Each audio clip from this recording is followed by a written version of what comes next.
Hair fall बहुत ज़्यादा हो रहा है, इसे कंट्रोल करना है तो मैं आज आपको तरीके बता देता हूँ।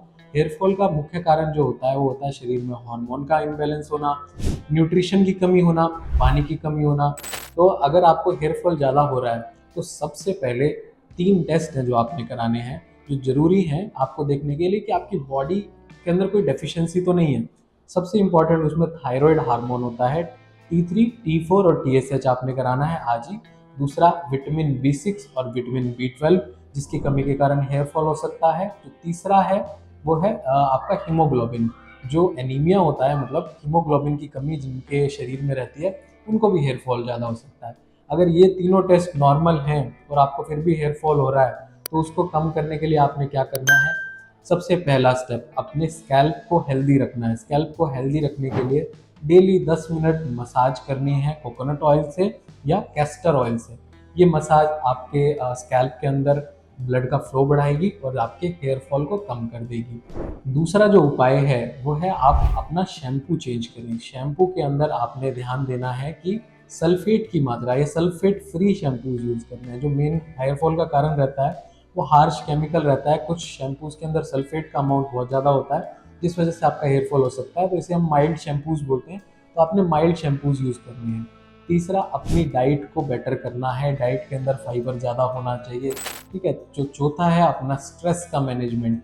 6 से 8 घंटे की नींद बहुत ज़रूरी है। अगर आप 6 घंटे से कम सो रहे हैं तो आपको हेयर फॉल अच्छा खासा हो सकता है। तो अपनी जो नींद का पीरियड है, टाइम का सोने का पीरियड है, उसे आपने 6 से 8 घंटे के लिए रखना ही रखना है। तो ये सब जो तरीके हैं आप लगा के अपना हेयर फॉल कम कर सकते हैं। अब अगर हेयर फॉल फिर भी हो रहा है तो उसके लिए क्या-क्या उपाय हैं? जो ईज़ी उपाय हैं सबसे पहले मैं आपको वो बता देता हूँ। सबसे पहला है, हम बोलते हैं मीज़ोथेरेपी। मीज़ोथेरेपी सबसे सेफ उपाय है, सबसे ईज़ी चीज़ है। इससे आपके स्कैल्प का जो न्यूट्रिशन है वो प्रॉपर रहता है। ये आप किसी भी स्किन स्पेशलिस्ट से करा सकते हैं। दूसरा पीआरपी। पीआरपी एक प्रोडक्ट होता है जिसको आपके ब्लड से एक्सट्रैक्ट करके स्मॉल नीडल से आपके स्कैल्प में डाला जाता है, जिससे आपके बालों की ग्रोथ बढ़ जाती है। तो आपको हेयर ट्रांसप्लांट की ज़रूरत नहीं पड़ती है। तीसरा जो है वो है माइक्रो नीडलिंग या लेज़र।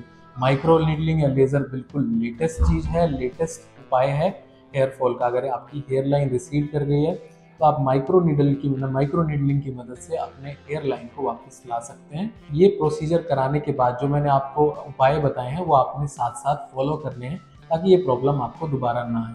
कुछ मिथ्स हैं हेयर फॉल के बारे में। तो सबसे पहला मिथ है जो 50 से 100 हेयर फॉलिकल का डेली गिरना इज़ नॉर्मल थिंग, उसको लेके स्ट्रेसफुल ना रहें।